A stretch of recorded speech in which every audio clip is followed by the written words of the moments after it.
बिहार विधान परिषद की 10 सीटों पर चुनाव होने हैं। इनमें 9 सीटों पर द्विवार्षिक चुनाव और 1 सीट पर उपचुनाव होना है।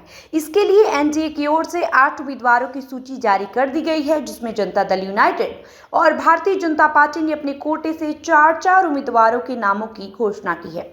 राजनीतिक गलियारों में चर्चा है कि बची हुई 2 सीटों पर लोक जनशक्ति पार्टी रामविलास और राष्ट्रीय लोक मोर्चा अपने एक उम्मीदवार उतारेंगे। लोजपा के प्रदेश अध्यक्ष ने दावा किया कि पार्टी आज अपने उम्मीदवार के नाम पर मुहर लगाएगी। शाम तक घोषणा हो सकती है।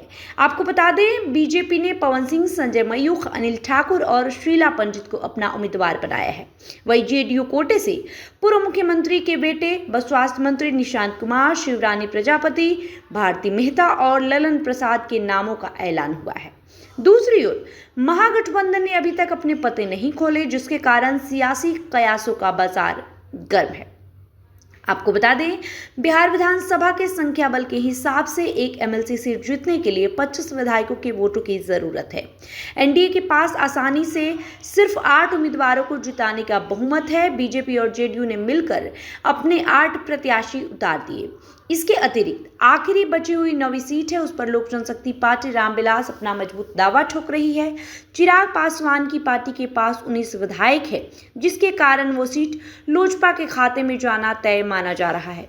ऐसे में उपेंद्र कुशवाहा की पार्टी, जिसके पास सिर्फ 4 विधायक है, उसके लिए कोई सीट खाली नहीं बची। टिकट न मिलने के कारण अब दीपक प्रकाश का मंत्री पद से इस्तीफा देना पूरी तरीके से अपरिहार्य हो रहा है। जनता दल यूनाइटेड ने भी अपने कोटे से 4 सीटों पर उम्मीदवारों के नामों का घोषणा कर दिया, जिसमें 3 द्विवार्षिक चुनाव और 1 उपचुनाव के लिए। निशांत कुमार, जो कि पूर्व मुख्यमंत्री नीतीश कुमार के बेटे और बिहार के वर्तमान स्वास्थ्य मंत्री हैं, जिन्हें पटना सीट से उतारा गया है। भारती मेहता मधुबनी जिले से जेडीयू की महिला प्रत्याशी हैं।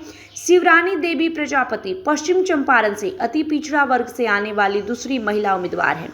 ललन प्रसाद, जिन्हें उपचुनाव के लिए उतारा गया है, शेखपुरा सीट पर होने वाले उपचुनाव के लिए वे प्रत्याशी बनाए गए हैं। अब आपको बता दें, भारतीय जनता पार्टी ने सामाजिक और क्षेत्रीय समीकरण को ध्यान में रखते हुए 4 उम्मीदवारों की सूची जारी की है। भाजपा के केंद्रीय नेतृत्व द्वारा तय किए गए नामों की बात करें तो पवन सिंह लोकसभा चुनाव में निर्दलीय लड़ने के बाद बीजेपी ने इन्हें एमएलसी का टिकट देकर बड़ा दांव खेला है।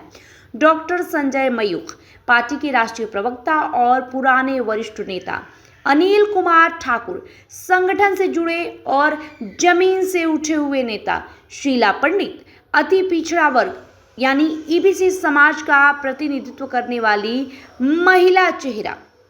वही भारतीय जनता पार्टी और जनता दल यूनाइटेड ने अपने अपने कोटे के उम्मीदवारों के नामों का आधिकारिक ऐलान कर दिया।